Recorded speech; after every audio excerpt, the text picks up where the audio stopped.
প্রিয় 90-এর মহানায়ক BNP chairperson উপদেষ্টা মণ্ডলীর অন্যতম সদস্য জনাব হাবিবুর রহমান হাবিব ভাই, ভারতীয় শীর্ষ নেতা লাইন ফারুক রহমান, জাতীয়তাবাদী সমন্বয়ক জোটের সংগ্রামী এনডিপির চেয়ারম্যান আমাদের সকলের প্রিয় হারুন ভাই, সাবেক এমপি শামীম কায়সার, লিঙ্কন ভাই, খোকন ভাই সহ জাতীয় নেতৃবৃন্দ সকলকে এই সংগ্রামী শুভেচ্ছা।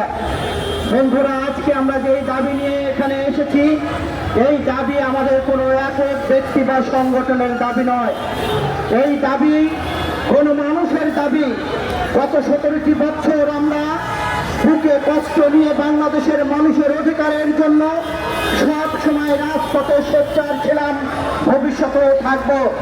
আমরা গতকালকে দেখলাম একটি দল যারা ইসলামিক নামে রাজনীতি করে, তারা আমরা দেখলাম যে আওয়ামী লীগের বন্ধুদের কবর জিয়ারত করতে গিয়েছেন।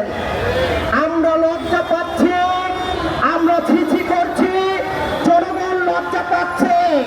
যে আওয়ামী লীগের বিরুদ্ধে আমরা জীবন দিয়েছি, যে আওয়ামী লীগের বিরুদ্ধে আমরা লড়াই করেছি, যে আওয়ামী লীগ আমি যেখানে দাঁড়িয়ে কথা বলছি আমার ভাই চৌধুরী আলমকে গুম করেছে, সেই আওয়ামী লীগের নেতার কবরে যারা জিয়ারত করে তারা জাতীয় বেঈমান এবং তাদের সাথে বাংলাদেশের জনগণ নাই। তারা ভোটের জন্য আকুতি করছে, আওয়ামী লীগের কবর জিয়ারত করছে। আমরা কয়েকদিন আগেই দেখলাম একটি দলের আমির, তিনি বললেন প্রতিবেশী দেশ নাকি তাদের বন্ধু। আমরা তাকে বলতে চাই, যারা আমার বোনকে মেরে সীমান্তে ঝুলিয়ে রাখে তারা আমাদের বন্ধু হতে পারে না। যারা গত 17 বছরে বাংলাদেশের আগ্রাসন করে বাংলাদেশের গণতন্ত্র এবং বাংলাদেশের মানুষের ভোটের অধিকার ফিরিয়ে নিয়েছে, তারা আমাদের বন্ধু হতে পারে না। আমরা ওই আমিরকে বলবো, শেখ হাসিনাও বলেছিল যে ভারতকে আমরা যা দিয়েছি ভারত চিরজীবন মনে রাখবে।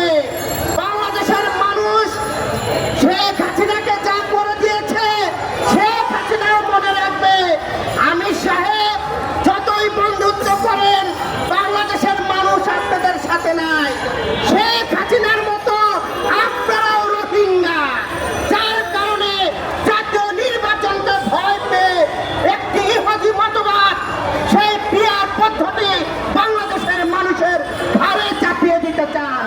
আমাদের প্রশ্ন, যদি ইসলামের দল হয়ে থাকেন, সিদ্ধান্ত নিতে হবে রাসূল সাল্লাল্লাহু আলাইহি সাল্লামের মতবাদ নাকি ইহুদি মতবাদ। আমরা কোনো পিয়ার শেয়ার মানি না, আমরা জনগণের ভোট নিশ্চিত করব। আর যারা জাতীয় নির্বাচনকে বানচাল করার ষড়যন্ত্র করবেন তাদেরকে আমরা রাজনীতিকভাবে উড়িয়ে দেব।